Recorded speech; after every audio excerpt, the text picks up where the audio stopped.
Okay, we're doing Mishnayos Bava Metzia. We're up to the first Mishnah in the fifth parak. You can find it it's on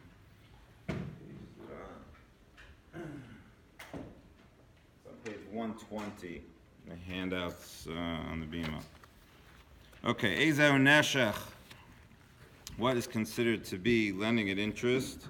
Ve'ezau Tarbis, and what is considered to be an increase. The language of Ribis and Neshech are both mentioned in the Torah, although our Mishnah is not asking what is the difference between them on a Torah level. Rather, it's asking what is Neshech, which is a Din D'Oraisa, which is the Torah level violation of lending and interest, and what is Tarbis, what is the rabbinic violation of lending and interest. So Ezau Neshech, what is lending at usurious amounts? Hamal vasela v'chamisha dinarin. If you lent a sela, which is 4 dinarim, and you say, I want back 5. Or sasayim chitim b'shalos, I'm lending you 2 saws of wheat, I want to get back 3.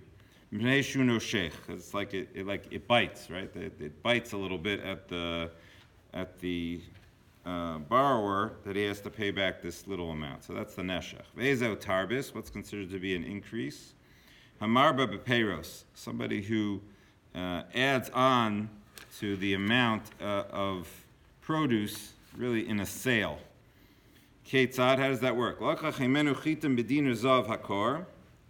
Okay, so he purchased from him wheat at the price of a gold dinar for hakor's worth of wheat, v'chein hashar, and that was the value. So it's 25 silver dinarim. A dinar zav is for a kor, so that was the market value.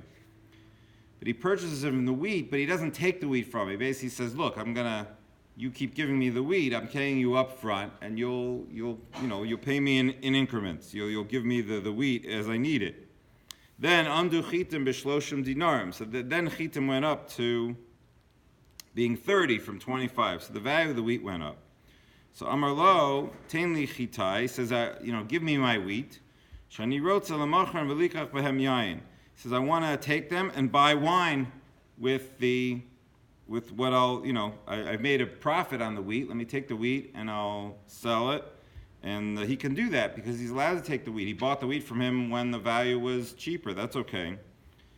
So Amar lo, he says back to him, he says, Hari chitecha asuus alai b'shloshim dinarim. He says, look, let your wheat be on me at the price of 30, the current market value.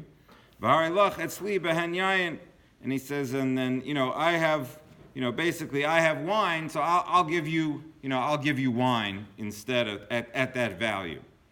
The yayin ein lo. However, he doesn't have wine. We're worried he doesn't have the wine to give to him. So what's going to happen now if the value goes up of the wine? So then it really does end up being sort of like interest because he only owed him, this amount that the wheat was worth now. But now he's saying, okay, I'll give you back wine.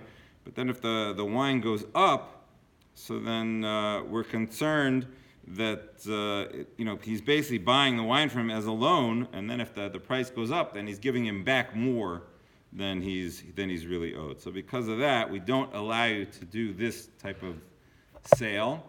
Again, but that's only ribis d'Rabbanan. It's only on a rabbinic level that we're worried about that because it's not a definite thing that the price will go up. It's only a possibility. But the rabbi said we don't allow you to do that. We're concerned about that possibility.